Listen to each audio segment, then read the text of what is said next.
This is Anne from focusedandonfire.com. In these daily deposits, I'm talking about being more visible in your career, setting goals and making them happen, and getting things done without working harder, putting more pressure on yourself, or sleeping less. You ready? Today I want to talk about sneaky procrastination. And as I explained in the previous video, sneaky procrastination is our brain throwing problems at us and then telling us that we need to have those problems solved before we can move on and do the tasks that we planned to do. Now, the problems that our brain is throwing at us are confusion, overthinking, and overplanning. And the brain is telling us that we need to have answered all the questions and we need to have come up with the right answer before we can move forward. That we need to have thought things through thoroughly before we can move forward and do the things that we plan to do. And that we need to have the perfect planning and we need to have everything figured out and laid out before we can get started on the work that we plan to do. So these are the three problems that the brain is solving at us, that the brain is throwing at us for us to solve. Now, I talked in a previous video, I talked about the problem of confusion, and I've explained why the problem of confusion is not even a problem in the first place. It's not something that we need to solve, and I've given you a pointer on how to break through that confusion instead of getting stuck in confusion and creating lots of problems for yourself by trying to solve the non-problem of confusion. So check out the previous video if you want to find out how you are creating problems for yourself by trying to solve the confusion and why you don't need to solve the confusion in the first place, and also how you can break through and move through that confusion so that you can really spend your time and energy effectively and efficiently doing the things that really matter. In this video, I want to focus on the problem of overthinking. And I'm going to be changing this scheme over here. I'm going to be switching this paper and I'll be back in a second with a tool to break through the overthinking, because just like confusion, this overthinking is not a problem that needs to be solved. All right, I'll be back in a second. All right, I switched the paper and I'm ready to talk about overthinking. So let's have a look at overthinking. What is overthinking actually? Well, let's get back to the task that you plan to do. And when you set out to do something, it is very useful to look at the task at hand and come up with an approach, look at the things that you need to do, the steps that you need to take, the problems you might encounter, the solutions that you have for them. Like, that's a really good use of your time. That's very value adding. That is very useful. It's a very good use of your energy, your time, your attention. It is really creating value in that moment. Now, what your brain does when it is thinking things through and looking at something from different angles and coming up with steps that you need to take, what is happening is that your brain is going through things, thinking things through, and coming up with an answer. Now, what the brain does then, and what procrastination has us do then, is to think the same things over again because the answer might not be the right answer. And your brain is telling you that you need to find the right answer before you can move forward. And so what we do, we take the same elements that we've thought about before and we think about them again. And we come up with an answer. And then the brain goes, yeah, but is that the right answer? Let's think about it some more because you really need to find the right answer.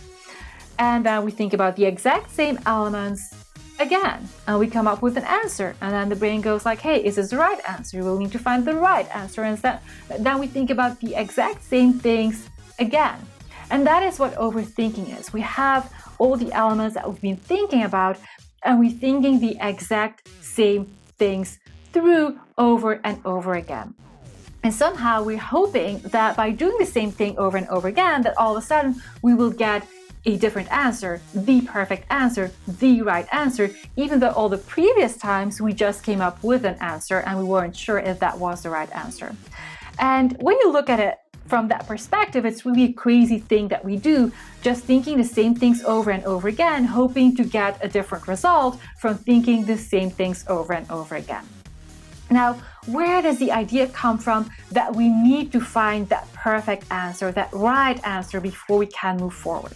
Well, that is the brain in action that really wants to go into procrastination and give us that sense of relief and safety. So what is happening is there is you and there is the task that you want to get done. And what the brain does, it says like, yeah, think about the task, come up with a plan, come up with like problems, anticipate problems, find solutions for them, come up with the approach to get the task done. Really great. And then what the brain does, like, yeah, but now you need, before you can actually do that, you need to be sure that that is a perfect approach and the perfect answer. And so that requirement of perfection is like the brain throwing you that problem, solve for perfection here. And then you start working on solving for that perfection, but of course unable to find it, even though you think the same things through over and over again. And so the brain is throwing that hurdle between you and the task and telling you you have to work through that hurdle and really find that perfect answer before you can work on the task that you plan to do. But instead of working through it, we're getting stuck in that hurdle, in that wall that the brain has put up between us and the task. And so we keep going around in spin cycles, thinking the same things over and over again. And while that might create that sense of safety because it's much safer to think things through than to actually do something and then maybe find out that that was not the perfect solution, that it worked, but it could have been better. So it creates that sense of safety, but also it does not have us move forward. We keep stuck in that overthinking and in that spin cycle. And that is absorbing a lot of time and energy and attention that we are not able to spend on the things that really matter. And so even though it generates that short-term safety, it generates a long-term discomfort. And it's using up all our resources doing something that doesn't even really matter, solving a problem that isn't even a real problem, because we do not need the perfect answer in order to be able to start working on the task and to get really great things done. So what happens when we keep stuck in that wall of overthinking, in that hurdle of overthinking? Well, the thing that is happening is that we spend all our time and energy and attention there, and so we waste a lot of that time and energy and attention. And our work starts piling up and our overwhelm starts increasing as well, because we see all the things that need to get done. It's getting more and more every day and we're not making progress and this is not working, and so we feel overwhelmed. And that increases our desire to procrastinate. And then it's generating extra work as well, because we have to reshuffle meetings, we have to reshuffle our own work, and reshuffle our own planning. We have to contact people and ask if deadlines can be shifted. We need to answer emails that we're getting from other people or inquiries we're getting from other people, asking how we're doing, if we can deliver the thing that we promised to deliver. And so there's additional work managing all the delays and all the deadlines approaching or the deadlines being missed. And then when all that is happening, we tend to get mad at ourselves because we are doing work that is not the way we want to get the work done. We are not delivering the quality of work that we want to deliver. And so we are not wanting to miss deadlines and we're missing deadlines. We do not want to rush and we are rushing. We are doing work that is not of the quality that we want it to be. And so we are mad at ourselves for letting things spin out of control and not getting things done in the way we want them to get done. And also, while we are here trying to figure things out and overthinking things, we have this open loop in our brain all the time of the task that is waiting on the other side of that overthinking wall, because we are aware, even though that we are figuring out the problem by overthinking, we are aware that we should be making progress on that task, that we should be doing that task. And that is still that open loop in our brain that our brain wants to get closed, but is not closing, because we are solving that overthinking problem first, wanting to find that perfect answer. And so there's that discomfort of having that open loop in the background all the time, our brain reminding us like, yeah, hey, you need to get that task done. Hey, you need to make progress on that task. And so that is creating an additional sense of discomfort. And as I said, the brain is presenting us with the requirement that we need to find the perfect answer before we can move forward. And it's because we believe that we keep thinking and overthinking again, because we believe that once we think a bit more, that then all of a sudden we'll find that perfect answer. But we don't even need to find the perfect answer in order to be able to move forward and to work on that task and do excellent, amazing, great work and add lots of value. And instead of telling us that we need to find that perfect answer and that we need some more overthinking to get that problem solved, we can tell us that we need to act in order to find the answer, that we need to move forward in order to find the answer, that we need to make progress in order to find the perfect answer. And we need to act our way to an answer instead of thinking our way to the perfect answer. Because it's by doing that we will be collecting real-life feedback and real-life information and real-life intel that we can then use to inform the next step and improve our work and make our work even better.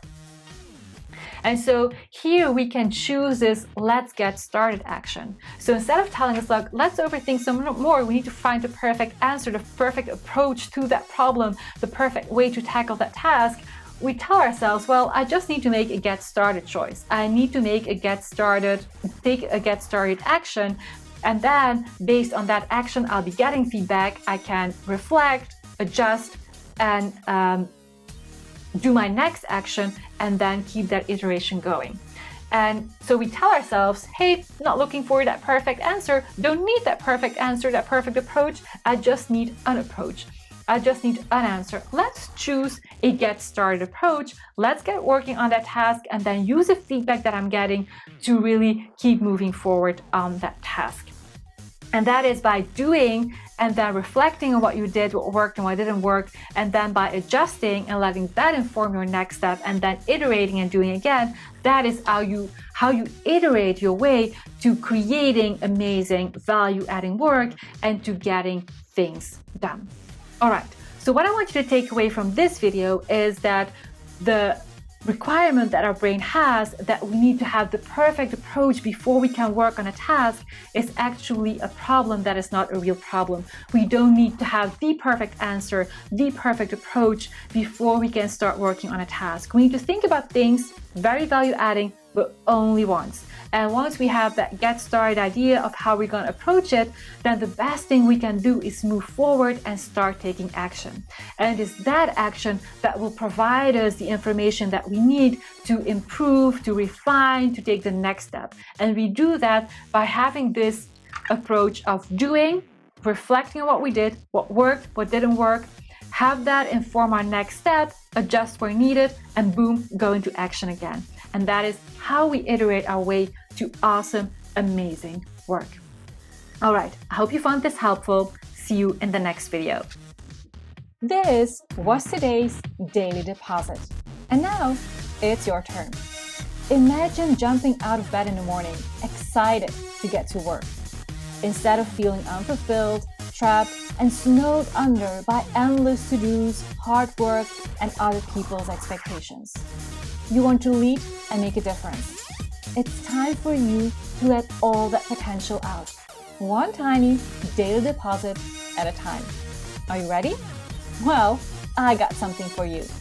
Are you finding yourself procrastinating despite your drive and commitment to do great work? Well, let me tell you, you don't need more willpower, discipline, or a better planner to get things done. Because those are not the reason why you find yourself procrastinating in the first place. Learn why you are procrastinating at focusedonfire.com/daily deposit and learn how to stop procrastinating and get really great at doing exactly what you said you were gonna do. And that's how you become unstoppable.